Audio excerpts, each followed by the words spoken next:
Hello everyone, কেমন আছো তোমরা সবাই? আজ সন্ধেবেলা একটুখানি চা আর পপকর্ন নিয়ে খেতে বসেছিলাম। অনেক দিনই গরম গরম চা খাওয়া হয় না, কারণ আমি চাটা একটু অ্যাভয়েড করি, তাই জন্য চা বেশি খাই না। তাই জন্য আজকে ভাবলাম চলো আজকে সন্ধেবেলা টিফিনটা এইভাবেই সারা যাক। আজ গেছিলাম সকালবেলা ডক্টরের কাছে, আর ডক্টর কি বললো না বললো সবটাই তোমাদের সাথে শেয়ার করব। তার আগে বলি আমার কি হয়েছে।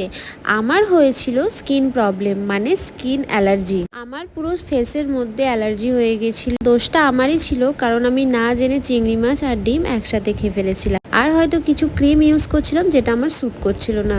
তো যাই হোক, এখন একটু ঠিক আছে। তাই জন্য আজ গেছিলাম ডক্টরের কাছে, সেটাই তোমাদের সাথে শেয়ার করবো যে ডক্টর কি বললো। আমি কোনোদিনও ভাবতেও পারিনি যে আমার এরকম হতে পারে, কারণ আমার স্কিনের প্রবলেম খুবই কম হয়। আমার মুখে তোমরা দেখেছো যে আমার ফেসে কোনো গোটাই নেই বলতে গেলে।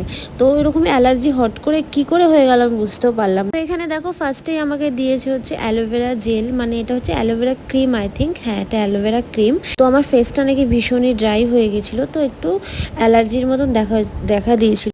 পরে দেখলাম যে মানে ফার্স্টে অল্পই ছিল, কিন্তু তারপরে এরকম মানে হয়ে গেছিলো মুখটা। পুরো মুখে হয়নি, অল্প কিছু জায়গায় হয়েছিল, কিন্তু এত বিরক্তিকর লাগছিল যে কতক্ষণে আমার কমবে। আর তোমরা সবাই জানো ফেসে কিছু হলে কারোরই কিছু ভালো লাগে না, না ভিডিও বানাতে ভালো লাগে, না কিছু করতে। আমারও সেরকমই হয়েছিল। এখানে আমাদের ভিটামিন ট্যাবলেট দিয়েছিল, আর একটা দিয়েছিল অ্যালার্জির ওষুধ, আর এই ওষুধটা অ্যাংজাইটিকের জন্যও কাজ করে।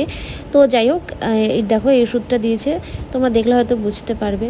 তো আমি তাড়াতাড়ি সুস্থ হয়ে যাই, তারপর আবার নতুন করে ভিডিও দেবো।